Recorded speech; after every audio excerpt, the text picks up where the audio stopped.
Donc, tous les intervenants devront utiliser le micro. Voilà, donc on a 1 heure devant nous pour échanger autour des lieux partagés avec l'intervention de quatre témoignages.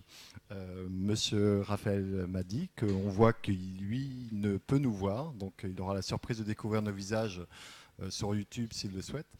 Euh, Monsieur Boros pour la centrifugeuse, Monsieur Gourdeau et son collègue dont j'ai oublié le nom, je suis désolé, Pascal Gillois pour la Maison des Solidarités, et Monsieur Leleu qui viendra pour le CVA, le Conseil de la vie associative, présenter son témoignage et son expérience.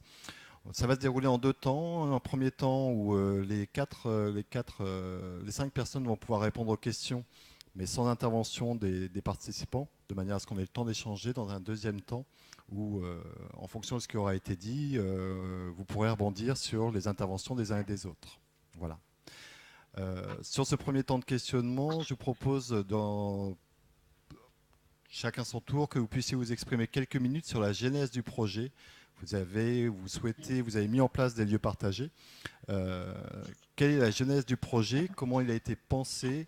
Et la gouvernance à l'origine, quelle gouvernance était souhaitée sur ce lieu partagé ou sur cette volonté de lieu partagé? Donc, dans un premier temps, présenter votre structure et dans un deuxième temps, revenir sur la genèse du projet, comment vous l'avez pensé et conçu.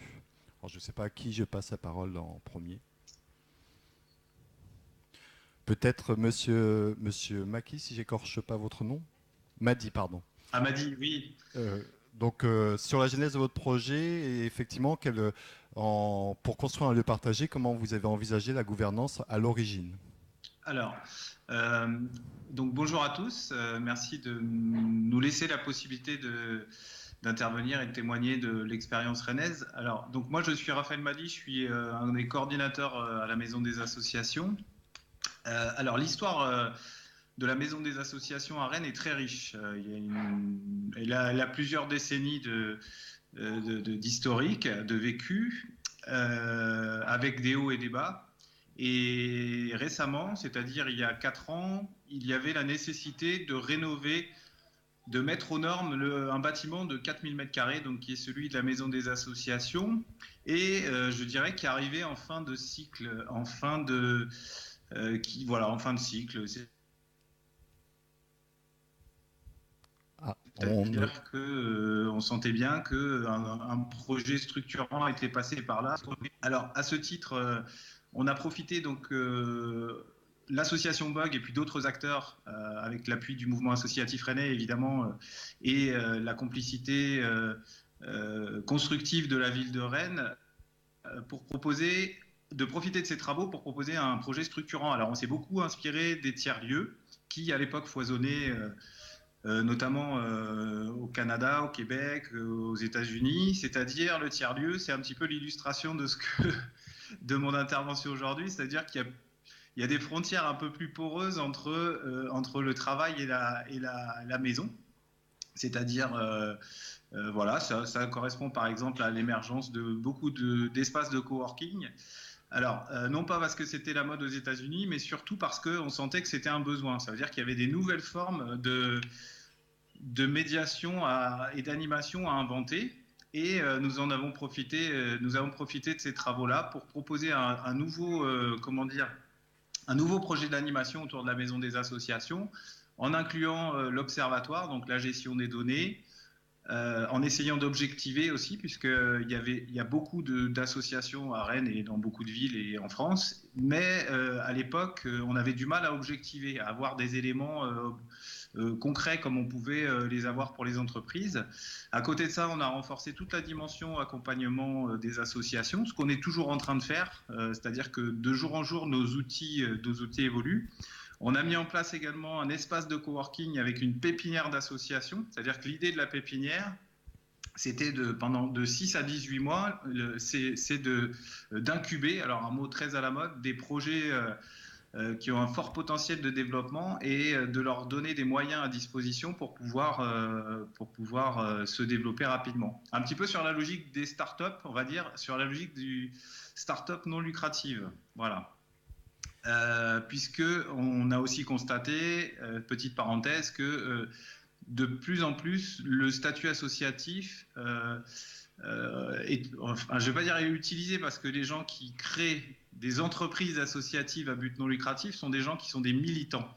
Mais ce sont des militants qui ont une logique de service, de service, voilà, de service. Donc l'idée, c'est de construire des objets économiques à valeur ajoutée, mais aussi économique et sociale. Voilà. Bon, on aura peut-être l'occasion d'en reparler.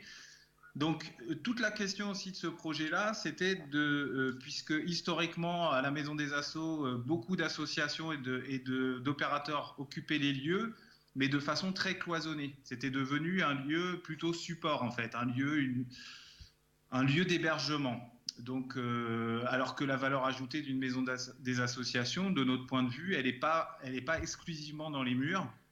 Elle est surtout dans la capacité à mettre les acteurs en mouvement, elle est en capacité à ce qu'ils se rencontrent et à ce qu'ils gagnent en savoir-faire, en compétences, mais aussi à ce qu'ils trouvent les ressources dont ils ont le besoin, la nécessité pour leur projet.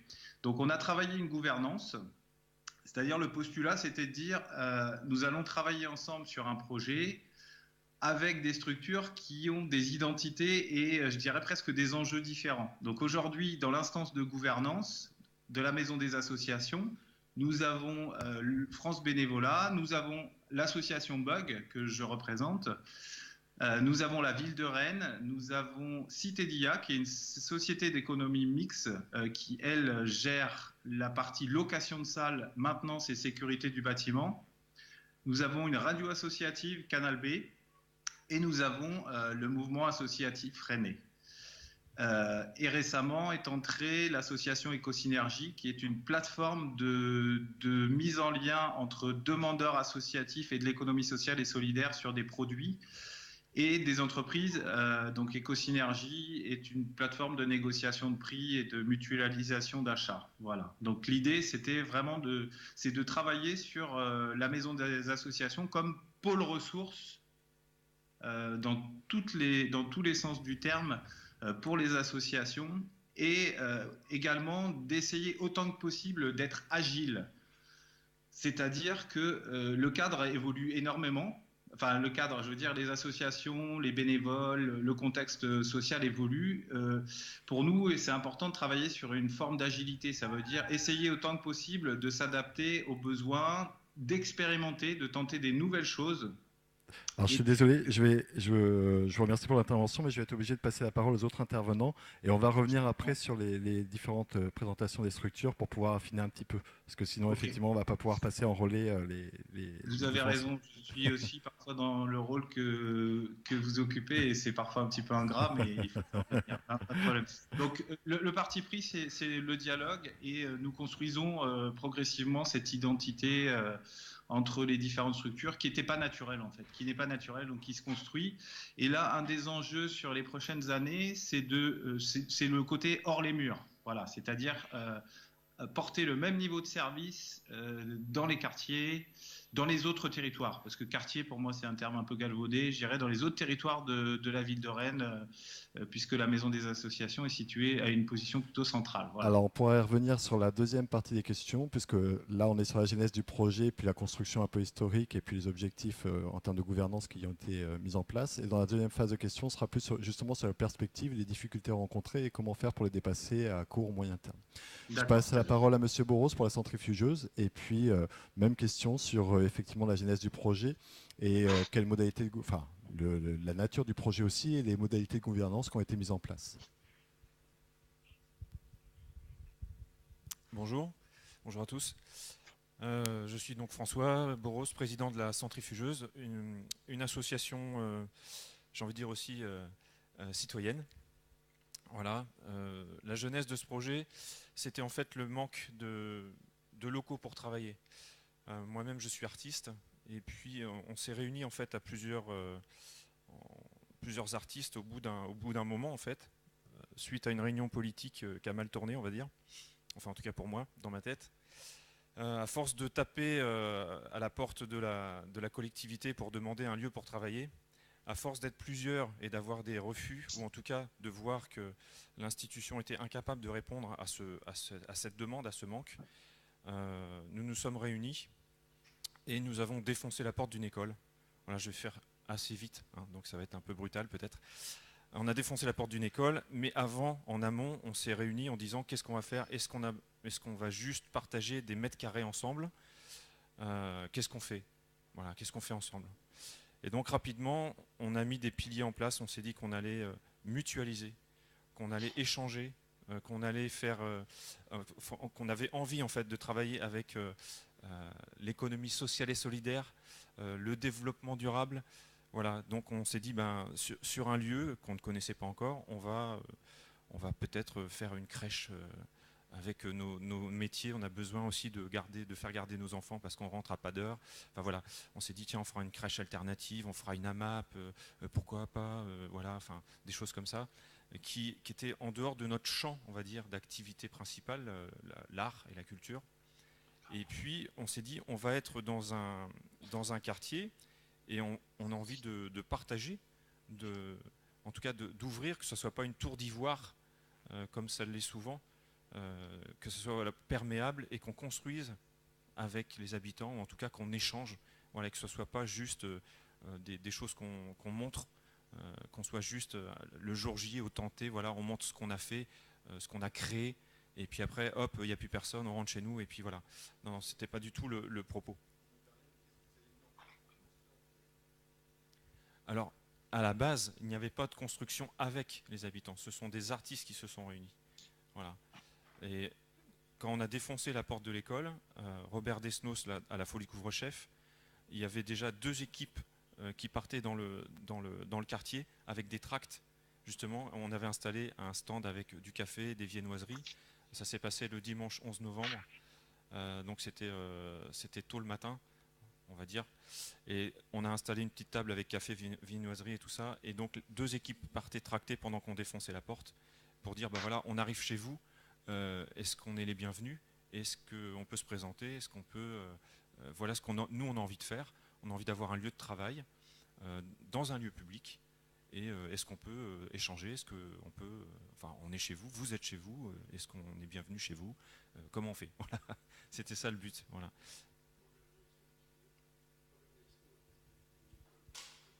Non, non, elle était fermée. Elle était fermée. Tout à fait. Oui, oui, bien sûr. Oui, non, on n'a pas viré les enfants. Les- Pardon?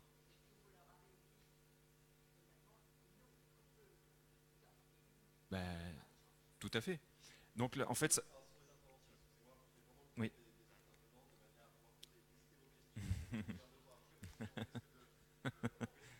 Ça marche. Et donc voilà, petit à petit, on a réussi, enfin je vais faire court du coup, on a réussi à avoir un lieu. Nous sommes actuellement sur le chemin vert, sur le site Jacquard, dans l'ancien collège qui lui aussi était désaffecté. Ça a été la première structure, en fait, la première association à s'installer sur ce site. Aujourd'hui, nous sommes à peu près une 130 adhérents. Font partie du CA, en fait, obligatoirement les gens qui résident dans le bâtiment. Euh, les gens qui résident dans le bâtiment, ce sont à la fois des personnes physiques, il y a des artistes, euh, des habitants. Non, pas des habitants, je dirais pas encore ça. Il y a des habitants qui font partie de l'association, mais ils ne sont pas encore au CA, alors qu'on leur avait laissé une place, mais j'y viendrai plus tard peut-être. Il y a des auto-entrepreneurs, des associations et des sociétés. Voilà. Il y a tout ce monde-là, et c'est un véritable laboratoire. Sur la dernière assemblée générale, nous avons fait une consultation. Il y avait pas mal de monde, des élus étaient là, de différents bords d'ailleurs. Ils se sont pas vus, ils se sont peut-être croisés dans le couloir ou dans la rue, mais en tout cas, il y a eu différents élus qui sont passés. C'était intéressant et différentes personnes enfin, pratiquement tout le monde s'est exprimé pour l'orientation générale de l'association sur l'année 2017. Voilà. Voilà ce que je peux en dire rapidement. Question après.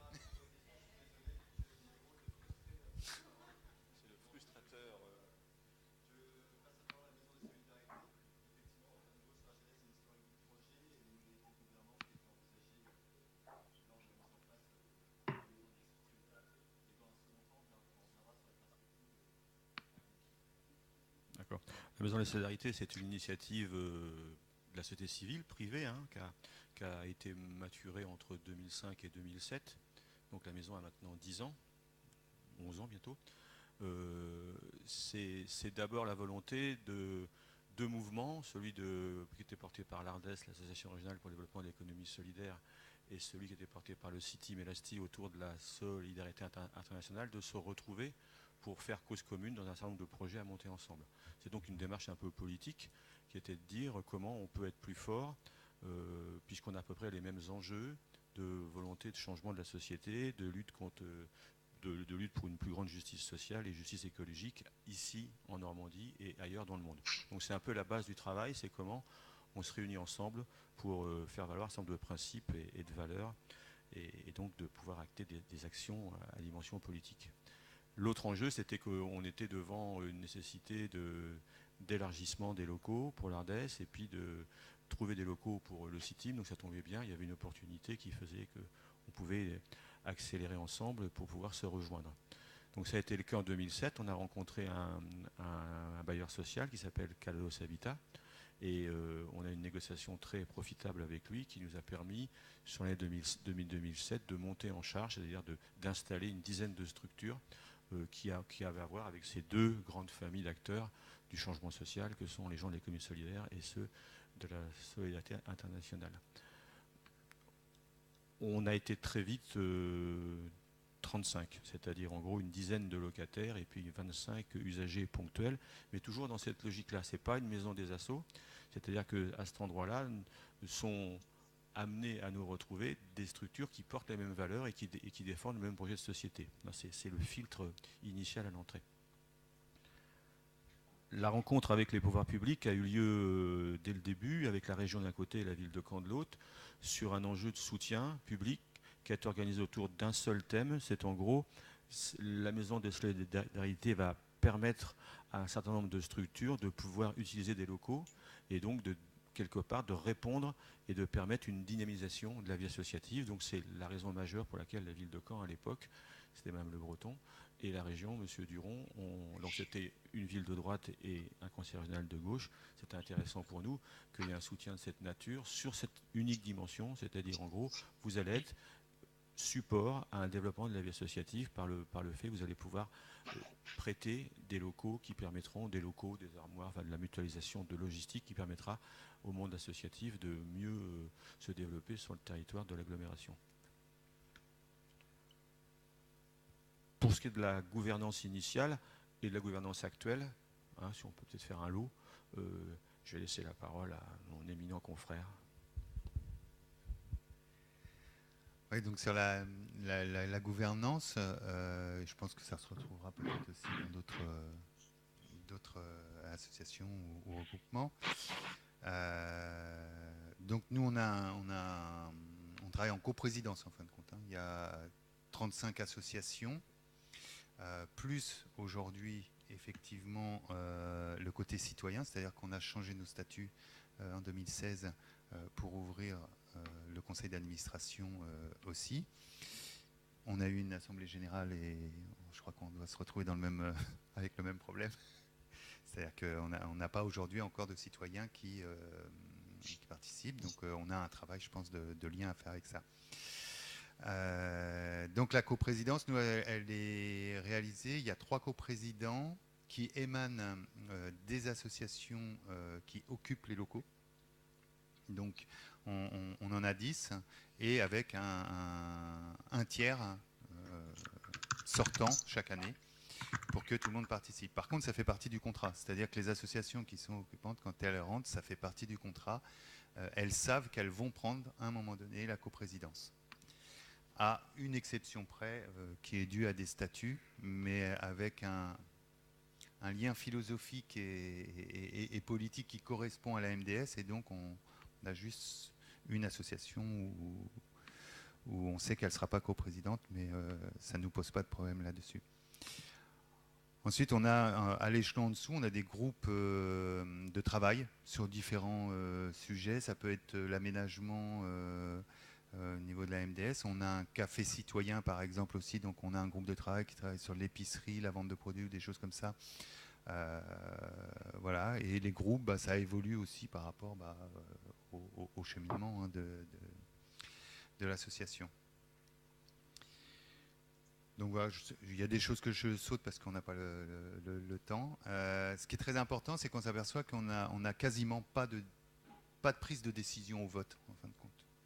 C'est très très exceptionnel, mis à part à l'Assemblée Générale parce que statutairement, il faut envoyer la décision à la préfecture et tout ça, donc c'est un peu les textes qui nous obligent là-dessus, mais sinon, tout est pris au consensus, c'est-à-dire c'est vraiment dans l'échange et discussion.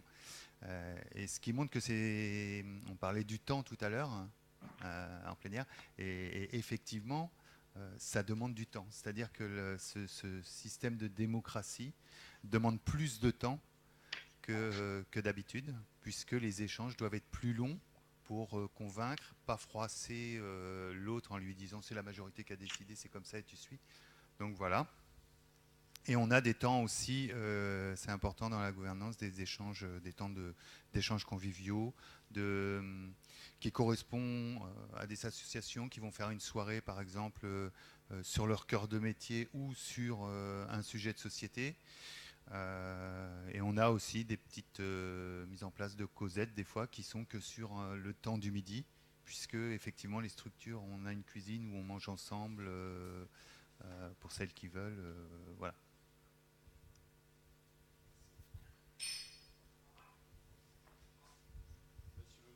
Je vais vous demander, je suis désolé, ça semble être assez synthétique et rapide. Ça va être, oui, on peut être rapide et synthétique. Rapide dans le sens où la maison des associations à la Guérinière, qui va s'installer, n'est pas encore sortie de terre.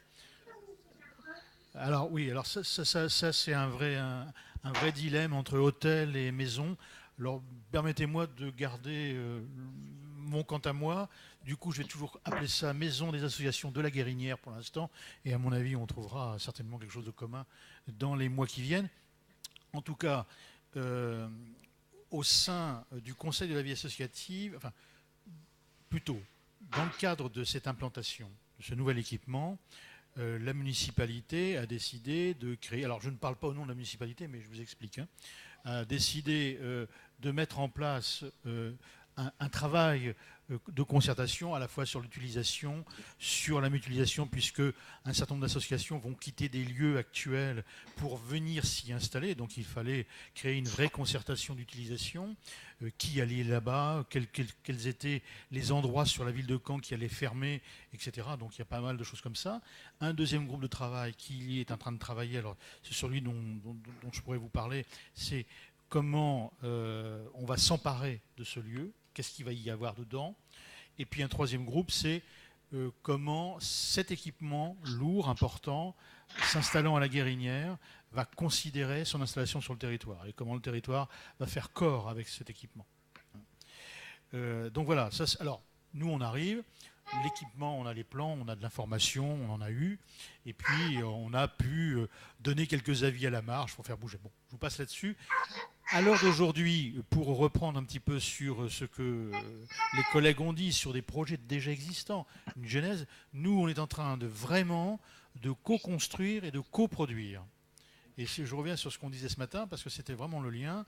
Par exemple, dans la coproduction que nous faisons, par exemple, à l'heure d'aujourd'hui, c'est ce fameux groupe de travail qui travaille sur la charte de fonctionnement. C'est une vraie coproduction. On a à l'intérieur, on se réunit tous les 2 mois. Ça réunit l'ensemble des associations qui vont utiliser ce lieu. C'est une soixantaine, je crois qu'il y en a à côté de moi, donc c'est une soixantaine d'associations. Donc il y a matière à regarder comment on va vivre ensemble, enfin comment ils vont vivre ensemble, d'autant plus que moi je représente une association qui n'ira pas à la maison des associations, donc c'est plus facile comme ça d'avoir un regard un peu de recul, mais en tout cas c'est comment les choses vont se faire ensemble, avec des associations employeuses et d'autres qui ne sont pas employeuses. Donc il y a aussi ça. Et puis après, tout ce grand espace qui va être aussi un espace largement collectif et ouvert sur le territoire canet. Donc ça, c'était une première chose. L'autre chose, c'est de savoir un peu comment le bâtiment va s'animer, comment on peut animer un tel équipement. Et le troisième point, c'était la création, la mise en place, la montée en charge du Conseil des usagers. Voilà où on en est aujourd'hui. La place que j'occupe, enfin, je représente le Conseil de la vie associative. Le Conseil de la vie associative, comme je le disais ce matin, a décidé d'être à la fois coproducteur, mais aussi d'être co-constructeur d'un tel équipement. Et c'est vraiment un bel exemple pour nous de savoir comment allons-nous être en capacité au CVA d'être en effet accompagnateur, si ce n'est instigateur, si ce n'est aussi, je dirais, en expertise sur les politiques publiques de la vie associative caennaise.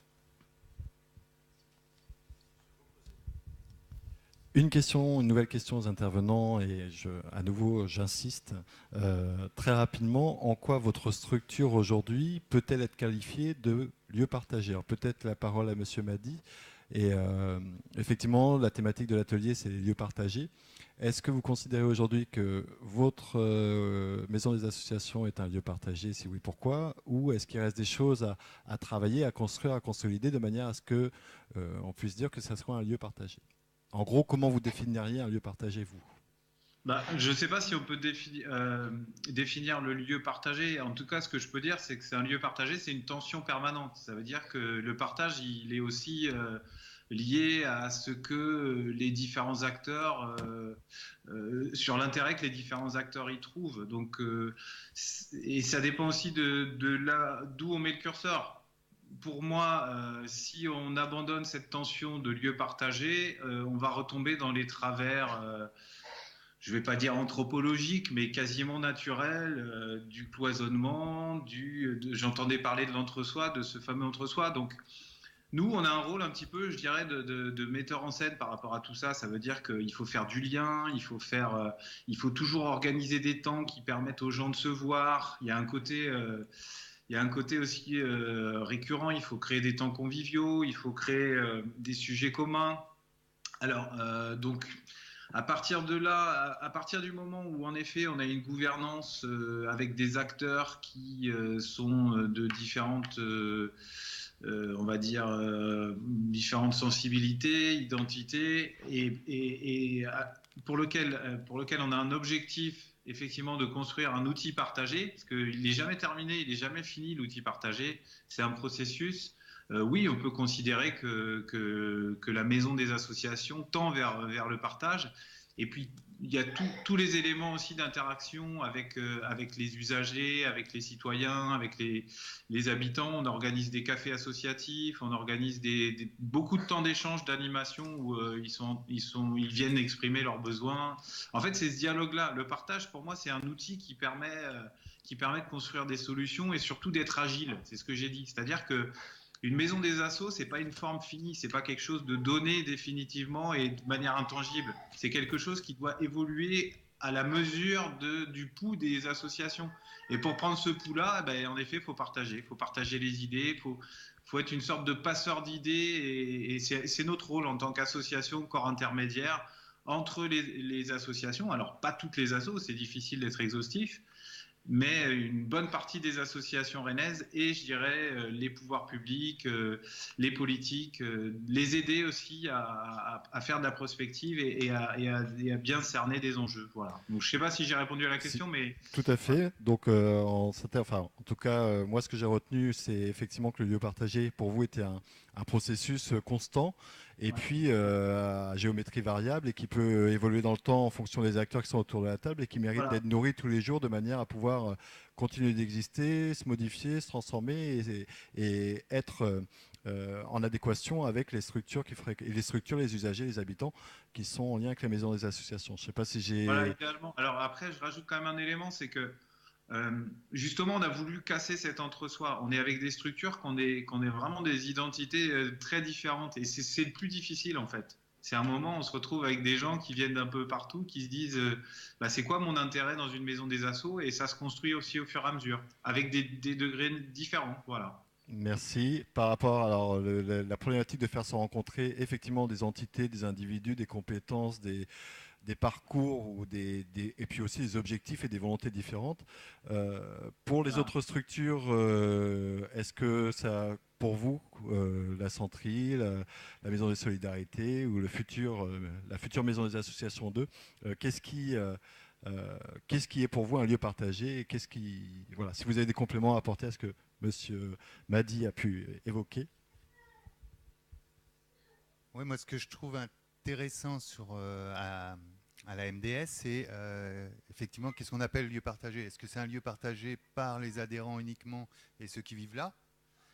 Ça, effectivement, c'est assez facile, mais nous, on voit bien, par exemple, il est impossible de calculer le nombre de réunions qui se passent à la MDS dans l'année. Parce que, oui, mais 300 sur le papier, ça, c'est les 300 des locaux occupés. Mais après, on a un tas de réunions de nos structures où on va avoir des associations extérieures qui viennent à la MDS pour travailler sur une co-construction d'appel à projet, d'une co-construction d'une animation, journée du bio, ESS et tout ça. Et donc c'est là où je trouve qu'on peut parler aussi de vivant, d'une structure qui vit. C'est-à-dire qu'il y a d'autres de l'extérieur qui viennent et ce n'est pas simplement réservé à ceux qui sont locataires ou adhérents. Voilà.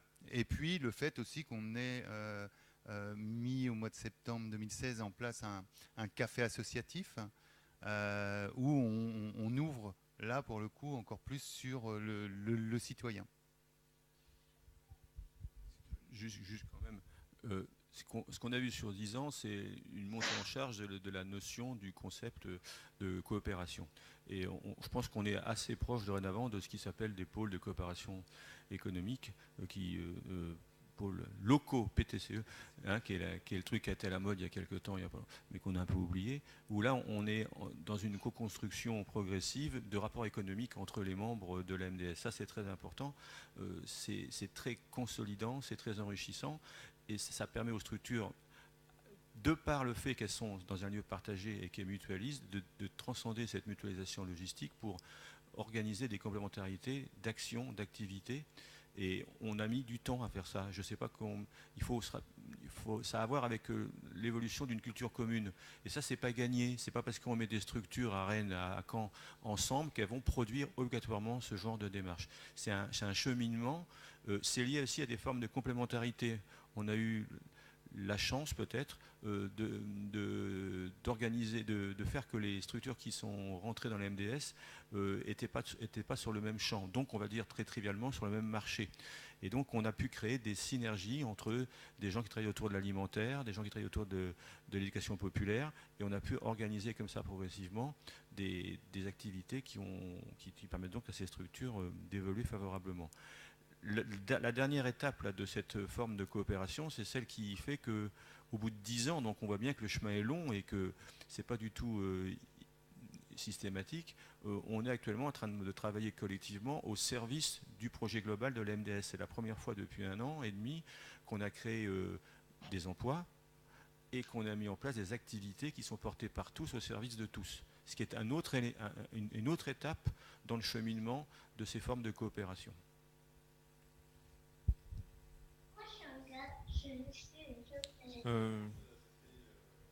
Non, pas vraiment plus. Enfin, nous, c'est un lieu qui est jeune. Hein, il vient de sortir. Ça fait que quelques années seulement.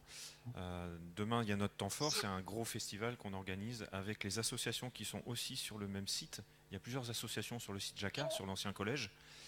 On organise un gros festival avec la régie de quartier et puis l'APFIM, la fabrique d'initiatives municipales, où là aussi transitent des artistes, mais plus pour faire des résidences en fait. Voilà. Ce que j'ai envie de dire, c'est que le lieu en fait qu'on nous a prêté, enfin que la commune nous a prêté, ça n'est pas du tout un lieu adapté à l'objet de l'association, à nos pratiques. On s'en est emparé, je dirais malgré tout, parce que c'était déjà un bon début. Et dans notre envie de base, c'était bien évidemment un lieu partagé et un lieu de vie, voilà, ouvert sur le quartier. Ça a toujours été un des credos, en tout cas une des bases de l'association. Et étant donné qu'il n'y a pas dans la configuration du bâtiment, il n'y a pas ce lieu-là, on n'a pas de lieu véritable où on peut se retrouver pour manger. Enfin, il y a un tout petit lieu, mais c'est vraiment rikiki, quoi. On a demandé l'emprise autour du bâtiment pour faire du potager. Voilà. Actuellement, il y a un poulailler, Donc il y a un petit espace potager et il y a un composteur. Donc les habitants peuvent venir déposer leurs ordures, enfin en tout cas leurs déchets verts, leurs déchets comment dirais-je, de cuisine, organiques, voilà, tout à fait, végétaux. Dans ce composteur, il y a un habitant qui vient nourrir les poules. Et en fait, le lieu, actuellement, parce qu'on a une météo clémente, le lieu de vie, c'est le jardin. Voilà, il y a un de nos adhérents en fait, qui s'occupe justement de développement durable, qui organise des barbecues depuis quelques semaines. Et il fait le tour de toutes les associations du site. Et il y a parfois aussi des habitants qui viennent au barbecue. Et il y a 2 semaines, ça s'est fait comme ça, quasiment à l'improviste, on va dire.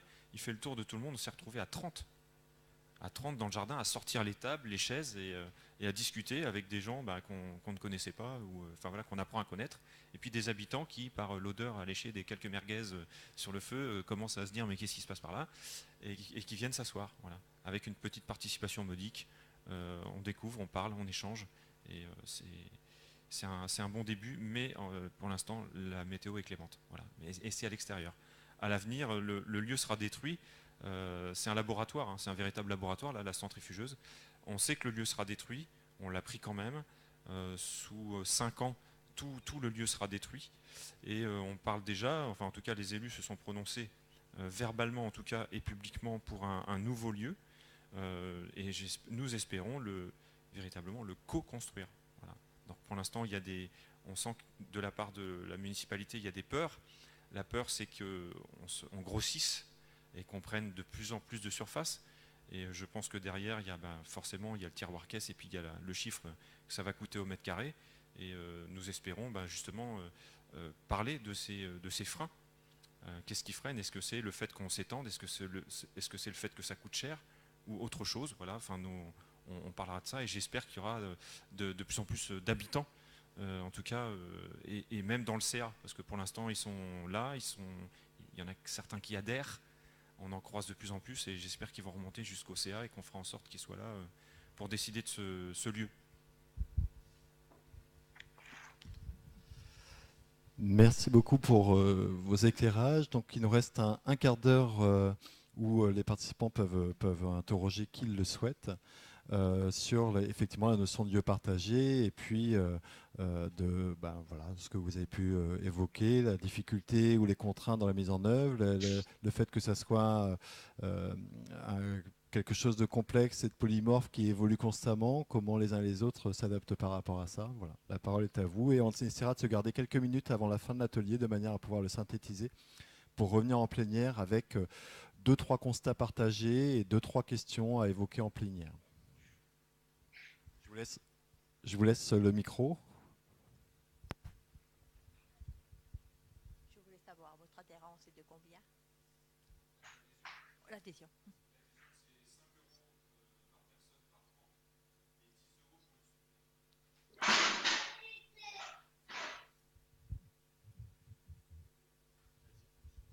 Oui, je veux dire,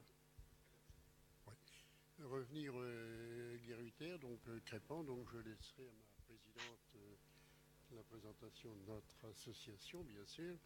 Non, c'est pour revenir, je suis vieux, d'accord, mais 25 ans ville de Caen et du temps de Lucien Nel, j'ai ouvert avec lui donc l'ensemble des maisons de quartier de la ville.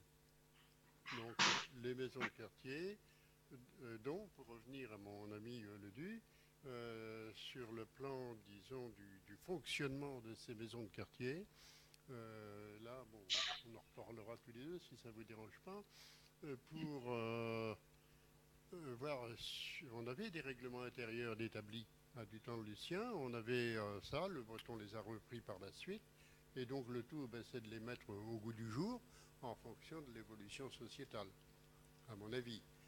Donc je tiens, moi, peut-être une déformation professionnelle, sur le plan de la construction de la future maison des assos, un établissement, quels sont les gens qui connaissent le type d'établissement dans lequel on va aller sur le plan de la sécurité de l'établissement? Non, voir un petit peu, puisqu'on vous nous avez communiqué les plans de la future maison de quartier.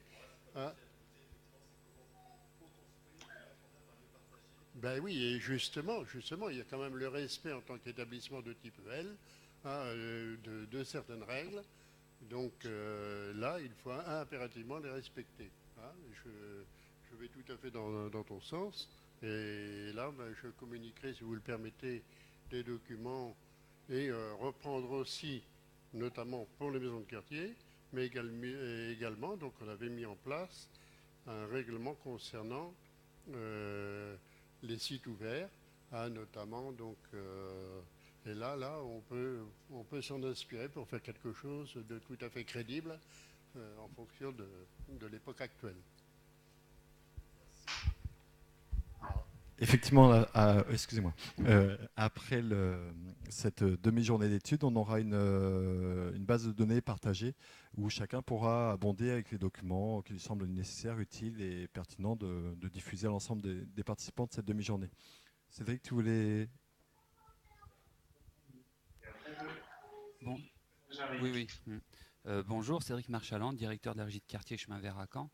En fait, bon, par rapport à tout ce que j'ai pu entendre là, j'ai pas réellement de questions, mais j'ai envie de faire j'ai plus un témoignage par rapport aux sujets qui sont abordés. Et en fait, on parle de lieux partagés. Dans les exemples qui sont ici présentés, on parle de lieux, structures identifiées, physiques. Et ça a été évoqué tout à l'heure en plénière. On parlait de lieux partagés, et je l'ai entendu par l'intervention de monsieur, je ne sais plus, de Rennes, excusez-moi, ou de lieux partagés hors les murs. Voilà. Donc la régie de quartier, une régie de quartier, elle a aussi pour vocation de prendre en compte les besoins d'un territoire et de répondre aux besoins des différents, aux besoins de ce territoire. Pour moi, la question du lieu partagé, il a du sens que si réellement il est partagé. Il suffit, pour nous, régie de quartier, si on se dit, quand elle est sortie de terre et quand elle est arrivée sur le quartier du Chemin Vert, on se dit, tiens, ce lieu-là, ou cet espace-là, il est aussi dédié aux habitants. Donc on s'est dit, tiens, on va faire un café pour les habitants. Mais, sauf que très vite, on s'est retrouvé entre adhérents, et j'aurais même envie de dire, entre administrateurs de l'association. Et donc, du coup, ça n'a plus de sens. Le lieu partagé, pour moi, il n'est plus partagé. Et pour autant, on le veut partager. Donc là, aujourd'hui, on pousse la réflexion à aller plutôt au pied d'immeuble, rencontrer les habitants autour d'un café. Et en fait, j'ai envie de vous dire que le café est le lieu partagé. C'est-à-dire qu'en fait, par la symbolique d'un tricycle qui se balade au pied d'immeuble, l'idée, c'est d'aller rencontrer des habitants pour pouvoir partager des choses avec eux, avec ses habitants. Voilà. Donc moi, dans la question de comment construire un lieu partagé ou les lieux coexistants ou à développer, moi je pense qu'effectivement il y a aussi des choses à développer dans ce sens-là, parce que moi ce qui nous intéresse, en tout cas dans le cas d'une régie de quartier, c'est que les habitants s'approprient un espace et qu'ils puissent être entendus et qu'ils puissent s'exprimer. Et si ces espaces-là, il faut les redéfinir, il faut les retrouver, ces espaces-là. Et je pense que le lieu bâtiment, je ne sais pas si je commence un peu à être confus, mais le lieu bâtiment fermé en tant que tel, pour moi, sur des territoires comme par exemple le quartier du Chemin Vert, qui est un territoire, n'est pas forcément non plus l'espace le plus facile où des habitants arrivent à venir pour s'exprimer. Voilà, c'est ça que je... Moi, je veux bien répondre. La parole à Monsieur Madi, puis après Monsieur Gourdeau, et ensuite, excusez-moi, j'ai oublié votre nom, Madame Nativel. Monsieur Madi. Ouais, je réponds rapidement, juste, en effet, je pense qu'un des grands risques des lieux, c'est justement le repli à un moment qui se fait de façon quasiment mécanique. Ça veut dire qu'on est bien entre nous, on s'assoit sur nos certitudes, et à un moment, on se coupe complètement d'autres personnes qui elles-mêmes, à un moment, ne s'autorisent plus à venir parce que c'est déjà, comment dire, l'espace est déjà occupé par des gens. Voilà, il y a une image. Voilà, ça c'est très compliqué de travailler là-dessus. C'est pour ça que je disais que le partage, en fait, c'est une tension permanente. Ça veut dire qu'il faut jamais se reposer sur l'acquis, enfin, c'est valable pour beaucoup de choses. C'est une porte ouverte que j'enfonce, mais il n'y a pas de réponse. Je pense que c'est aussi le message qu'on envoie, c'est aussi le fait que les gens y peuvent y faire des choses. C'est pas le lieu je dis ça, hein, c'est très compliqué de le mettre en œuvre, mais c'est pas le lieu qui définit ce que les gens vont venir y faire, c'est les deux. C'est aussi les gens qui peuvent y trouver de l'espace. Alors, faut lâcher des choses pour qu'ils puissent s'approprier. Il faut aussi qu'ils comprennent qu'il y a des contraintes. C'est toute la difficulté d'un lieu partagé, je pense. Mais tout ça, c'est à construire, hein. C'est une nouvelle forme d'animation, de médiation. C'est très complexe, mais ça demande en effet que les gens puissent, à mon avis, y faire des choses, quoi. Y avoir une place. D'accord. Et effectivement, c'est une construction permanente, mais aussi nouvelle pour les structures, pour les élus, c'est-à-dire que jusqu'à présent, on était de manière assez caricaturale, mais chacun dans son précaré avec une identité propre et une étiquette. Voilà. Aujourd'hui, effectivement, ça devient poreux. Effectivement, vous parlez de la place de l'habitant qui peut prendre une place dans le CA, qui peut aussi s'investir, qui peut faire évoluer la structure, de l'artiste ou de l'élu qui va être c'est peut-être partager la décision qu'il a prise avec des habitants qui n'ont pas forcément le même regard que lui. Donc, on est aussi sur peut-être une démarche nouvelle, en tout cas contemporaine, qui construit par des démarches d'essai-erreur. Monsieur Gourdeau, vous vouliez rajouter quelque chose ? Oui, c'est très intéressant, mais c'est un peu fantasmé quand même, c'est ce que tu dis là. Le chemin est très long, hein, et il ne faut pas... ce souhait évident et bienvenu de dire que tout le monde peut aller partout et que toutes les portes sont ouvertes. Non, c'est un parcours. C'est un parcours qu'il faut construire et dont on voit bien que quand la notion d'éducation populaire n'est pas mise en œuvre, eh ben ce système dysfonctionne. Donc moi, je suis malheureusement, au bout d'un certain nombre d'années, un peu plus modeste et prudent sur ces enjeux-là et la façon d'y aboutir. Il y a des étapes pour y aboutir. Et donc, moi, je ne suis pas du tout opposé au fait que la notion de quant à soi, à certains égards, voit le jour, soit mise en œuvre, parce que demain, elle va permettre, c'est un moment qui est nécessaire pour demain permettre un élargissement de la formule. Le secteur associatif est quand même très innovateur, et déjà le fait de permettre au monde associatif d'innover, d'expérimenter et de se consolider par le biais de ces formes de mutualisation liée à des espaces partagés, ça me semble être déjà des temps nécessaires qui, en France actuellement, en Normandie particulièrement, sont vraiment encore trop rares. Donc la Maison des Solidarités, c'est un peu ça quand même. C'est 10 ans d'expérimentation qui font démonstration que 10 structures, de façon autonome des pouvoirs publics, sont capables d'autogérer, d'autoproduire une réponse pour elles-mêmes et pour leur environnement. Leur environnement qui n'est pas obligatoirement celui de la proximité, ça dépend un petit peu aussi de leur propre activité, aux structures qui sont membres de cette Maison des Solidarités. Donc moi, il me semble que c'est intéressant de parler du citoyen. Évidemment qu'il est à rechercher sa présence et son intervention, mais il y a d'autres niveaux tout aussi intéressants. C'est ceux de cette façon de concevoir ensemble, de se concevoir ensemble, de coopérer ensemble, tout à l'heure je l'ai dit, pour produire des réponses innovantes au bénéfice de ceux qu'on fréquente. C'est l'ambition de ce qu'on appelle, nous, la Maison des Solidarités 2. On est sollicité par des structures qui veulent nous rejoindre depuis maintenant 4-5 ans.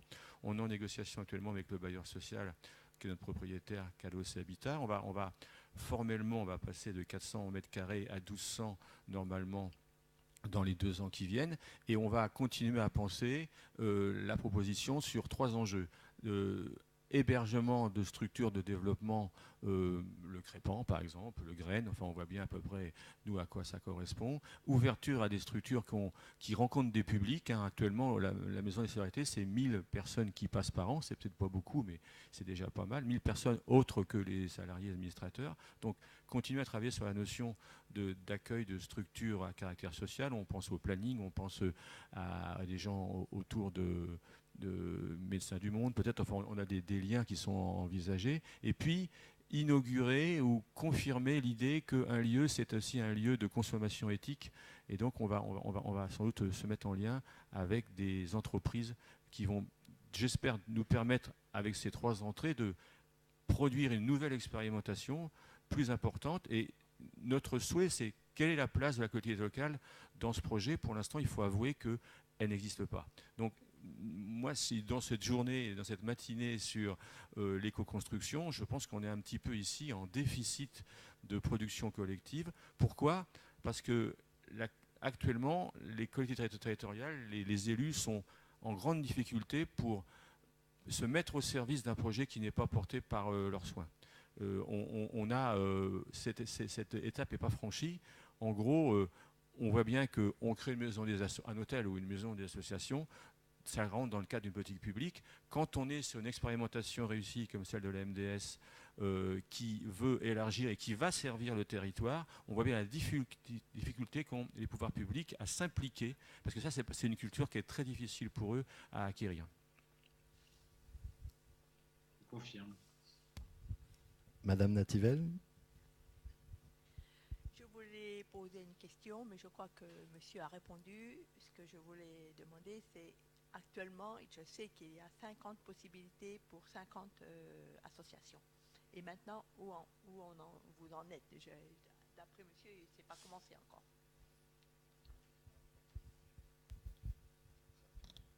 Oui, mais je ne vais pas répondre ni à votre question, ni à la vôtre, parce que, ben non, le rôle dans lequel je suis, c'est pas de ça. Je ne suis pas comptable de ce qui va comment la municipalité, à vos côtés, permet aux associations d'occuper les bureaux, enfin les espaces, etc. Voilà. Non, par contre, ce que je veux dire, c'est que quand je vois la Maison des Solidarités, la centrifugeuse, la régie de quartier, ce qui se passe sur Rennes, sont déjà des projets qui ont de la vie, qui ont à géométrie variable. Je reprenais l'expression des metteurs en scène. Vous êtes tous là à des niveaux des metteurs en scène de quelque chose, de territoire. Sur ce que est en train de se produire dans le cas de la Maison des Associations 2, pour reprendre l'expression, c'est que toutes les questions que vous vous posez, ou celles que vous êtes posées il y a déjà un bout de temps, on est en train de se les poser aujourd'hui, en fond. Donc ça veut dire que, il n'y a pas eu de réponse, ou alors on n'a pas, quelque part, on a eu du mal à entendre les réponses qui ont déjà été apportées, donc il faudrait quand même qu'on évite de réinventer la poudre, parce que sinon c'est du temps de perdu. Et puis, aujourd'hui, c'est vrai qu'on est dans ce 21e siècle-là, je trouve, enfin, si je peux me permettre ça. C'est-à-dire que les questions, aujourd'hui, sont devenues multigénérationnelles. Parce que la plupart, dans ce monde associatif, il y a quand même une certaine jeunesse qui est là, et on voit bien comment, là où nous sommes, on est plutôt des anciens. Alors, et on a parfois aussi cette manière de regarder le fonctionnement d'un tel équipement, par exemple, plutôt avec un regard ancien. Et je trouve que là, aujourd'hui, on est en train d'être, même les anciens que nous sommes, si je peux le dire comme ça, il ne faut pas faire vieux con, mais au fond, on est complètement traversé par cette modernité nécessaire. C'est justement un lieu partagé. C'est quoi un lieu partagé? On s'est dit, en effet, il y a les murs. Bon, les murs, nous, on n'a pas à se soucier de ça. La municipalité l'a fait pour nous, pour le coup. L'équipe qui va gérer l'équipement nouveau, c'est l'équipe qui gère aujourd'hui la maison d'association où nous sommes aujourd'hui. Donc, mais par contre, les questions qui sont en train de se poser, c'est justement je crois que c'est 3000 m², enfin je ne sais plus, j'ai oublié le nombre, enfin bref, peu importe. On vient de s'apercevoir qu'au fond, dans ce grand lieu-là, il y a plein de petits lieux. Il va y avoir des processus d'appropriation du lieu. Et ça, je crois que ça bouleverse. Ça oblige les gens à penser différemment. Ça oblige les gens à penser entre eux. C'est-à-dire, je le disais tout à l'heure, entre associations employeuses et associations non employeuses. Ça change les choses. C'est le fait d'avoir des espaces où les gens vont se croiser. Par exemple, la MJC de la Guérinière va venir s'installer pendant 1 an, le temps des travaux. Et ça va changer les choses. Et je trouve que cette appropriation-là, cette expérimentation-là, enfin, en tout cas, ce qui est en train de se produire, il va falloir se l'approprier comme une vraie expérimentation. Et là, pour le coup, la municipalité est en train... Alors après, il va y avoir toutes les limites nécessaires, on n'a peut-être pas encore bien vu, mais en tout cas, cette expérimentation-là, cette volonté d'autoriser l'expérimentation est en train de poindre. Mais... vais être obligé de vous couper la parole et remercier Monsieur Madi qui doit nous quitter pour son intervention et son témoignage. Merci de vous être rendu disponible et puis bisous aux enfants. Merci ma fille aussi pour sa patience. Oui, elle a été. Voilà, on a un autre enfant ici qui est extrêmement patient. Merci à vous. Il y a des enfants géniaux autour de nous. Merci. Bon week-end à vous. À bientôt. Merci. Comment peut-on synthétiser les échanges de cet atelier? J'ai des propositions à vous faire, puisque le temps nous manque, mais ce qui est tout à fait normal en fin de matinée. Moi, ce que j'ai entendu, mais corrigez si ça vous semble un peu extrapolé, on doit revenir avec quelques constats partagés et quelques questionnements, un ou deux qui méritent d'être posés en plénière. Moi, ce que j'ai essayé de retenir, c'est que c'est d'abord... quand on parle de lieu partagé, c'est d'abord un lieu de vie, c'est d'abord un écosystème, c'est d'abord quelque chose qui est en construction permanente, qui évolue en fonction des acteurs autour de la table, des personnes qui vont et viennent, où on va être en tension entre des attentes, des objets, des intentions qui peuvent être différées, et il va falloir construire du sens commun, il va falloir construire de l'interconnaissance et de l'intercompréhension.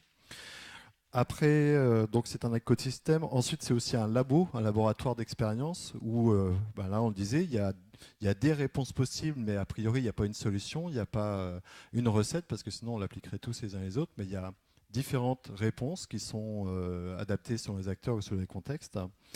Et puis, effectivement, le troisième point qui, moi, me semble ressortir, c'est le risque de l'entre-soi et la volonté, les démarches de sortir des murs, d'aller à la rencontre de l'autre, de constamment se réinterroger, de ne pas rester sur ses acquis pour que le processus puisse aboutir. Est-ce que ça vous semble fidèle à ce qui a été évoqué? Est-ce que vous souhaitez rajouter des choses? Allez-y. Moi, il y a quelque chose. Alors, je ne sais pas si je vais être hors sujet ou pas. Mais ce qui est assez rigolo, on parle de co-construction ou des choses comme ça. Et là, on s'aperçoit par exemple que la ville donc a eu le projet de faire un hôtel et des choses comme ça. Et moi, à ma connaissance, la ville n'a pas mis autour de la table l'existant. C'est-à-dire, dans la co-construction, on ne fait pas une analyse du territoire de l'existant, de ce qui a marché. Non mais je finis juste.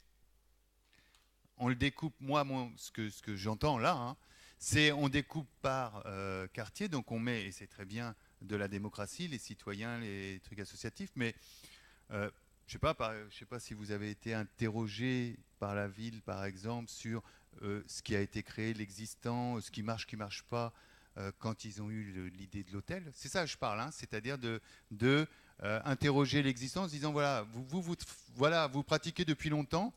Quelles sont les erreurs que vous avez faites? Parce qu'on en fait tous. Qu'est-ce qui marche pas? Voilà, c'est ça, quand je parle d'écoute de l'existant. Voilà. Un autre truc, c'est que dans la co-construction, que ce soit gouvernance ou choses comme ça, peut-être aussi on a un déficit un peu dans le milieu associatif. C'est qu'on demande de co-construire avec les élus et des fois on a du mal à co-construire en intergroupe. Voilà, peut-être plus d'échanges. Voilà, je pense que ce serait bien que tu rajoutes quand même une dimension qui est ce que j'appelle la coopération économique, que j'ai nommé tout à l'heure. J'ai entendu écosystème, mais écosystème, c'est quelque chose qui se référence pas obligatoirement à ça. On est dans ces lieux-là dans une plus grande capacité à produire ensemble de la richesse et des ressources à travers des actions qu'on mène.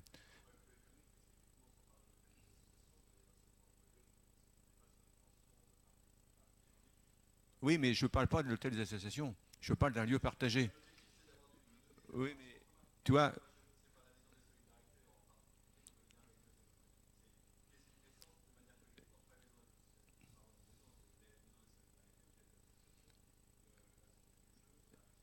Ce qui fait sens actuellement sur les lieux partagés, autour de ce qui s'appelle les pôles territoriaux de coopération économique, qui sont quand même 200 actuellement en France et qui représentent un petit peu l'évolution la plus récente, c'est que on ose aborder ensemble le fric, le risque financier, l'engagement économique partagé. C'est ce qui est à la centrifugeuse et le devenir est déjà l'actualité. Donc ça, à mon avis, c'est pas possible de ne pas passer. C'est pas un hôtel.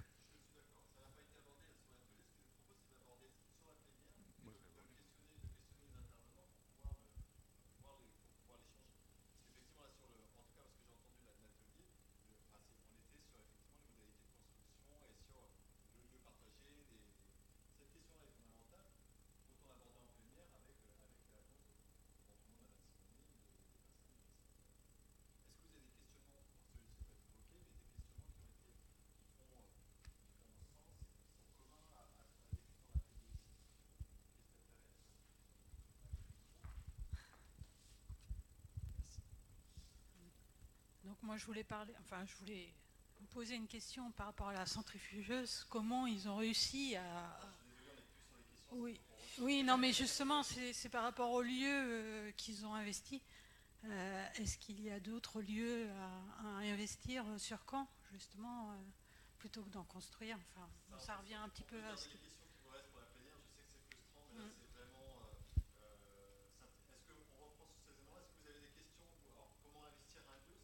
Oui, oui. Il y a plusieurs questions qui pour moi émergent. Alors corrigez-moi, c'est effectivement comment ne pas être dans l'entre-soi et comment la rencontre de l'autre. C'est une question qui reste en suspens. Et puis, ce que tu disais à l'instant, Estelle, c'est comment investir les deux, c'est physiquement, c'est ça que tu veux dire? C'est occuper des lieux qui ne sont pas du tout investis, quoi. Enfin, alors, on voit que pour la Maison des Solidarités, ça a été une démarche collective et citoyenne de structure associative a priori pas portée par une municipalité, une région ou avec une collectivité territoriale. Pour l'hôtel des associations, on est sur une autre démarche où c'est effectivement une décision municipale qui amène à. Donc il n'y a pas de règle. Est-ce que vous avez des questionnements évoqués en plénière qui reprennent les échanges de l'atelier? J'essaierai de redire ce que vous avez pu évoquer, mais si je ne suis pas fini avec le propos, n'hésitez pas à J'avais posé la question pour savoir où ça en était, s'il y avait déjà des adhérents, des personnes intéressées. Ils n'ont pas répondu. Parce qu'il n'y a personne pour l'instant, c'est ça? oui, mais il faut lui poser après. J'ai mangé la parole, Madame Joly, pour le crépon tout à l'heure. Je vous redonne le micro. Avec mes excuses. Oui, ce que je voulais dire, d'abord, je saluais le dévouement des personnes qui, au-delà de leur fonctionnement associatif perso, s'investissent en plus dans du fonctionnement coordonné sur des bâtiments comme ça, parce que c'est encore du temps de travail et c'est d'une certaine façon de la responsabilité aussi sur un fonctionnement de bâtiment comme ça. Et ça ne me paraît pas simple. Et donc, au départ, j'avais des questionnements par rapport, effectivement, au lien avec, par exemple, dans la gouvernance sur la centrifugeuse. Est-ce que la ville de Caen intervient, puisqu'elle est quand même propriétaire des locaux? Et au départ, je ne savais pas qui était propriétaire des locaux de la Maison des Solidarités, comment ça se passait, s'il y avait une intervention aussi du bailleur social ou pas du tout. Donc il y a complètement la responsabilité de... Bon, ben, écoutez, très bien, et c'est sûrement pas très facile à gérer à long cours. Je suis heureuse d'arriver à l'hôtel des associations où il y aura pas mal d'associations, puisqu'il est prévu une 60aine d'associations qui vont être logées. Et aujourd'hui, donc, il y a une démarche d'essayer de fonctionner ensemble. Alors qu'au départ, effectivement, c'est du relogement d'associations qui sont déjà logées, et puis il y a un processus de mobilisation du parc immobilier où des gens vont être sortis et on leur repropose un logement. Alors déjà, moi, je trouve pas ça si mal, déjà au départ. Après, qu'on réfléchisse effectivement comment dans ce cadre-là, on va fonctionner ensemble, il va y avoir une gouvernance, etc. C'est super intéressant. Moi, je trouve qu'il y a une certaine concertation quand même depuis le départ. Toutes les associations ont été invitées à participer aux réunions sur la mise en place de cet hôtel des associations. Effectivement, il n'y en a que quelques-uns qui sont relogés. Après, effectivement, ça pose la question du lien avec d'autres structures qui sont organisées à l'extérieur. Moi, je découvre un peu, parce qu'on ne connaît pas tout et qu'on n'a pas le temps de tout regarder, la Maison des Solidarités. Je pense qu'effectivement, nous, en tant que répand, on a des choses à faire avec vous et allez vous voir. Ça peut être, vous faites des choses qui nous intéressent vraiment. Donc, bon, il y a des choses à structurer à l'intérieur de l'hôtel, à l'extérieur, ou de la Maison des Associations, à l'extérieur. Et des temps de rencontre comme ça, où toutes les assos se rencontrent, ben c'est important parce que ça ouvre des portes comme ça et ça donne des idées de rencontres, que ce soit à l'intérieur d'une structure ou à l'extérieur. Je vous propose qu'on clôture cet atelier et qu'on se retrouve en plénière. Merci.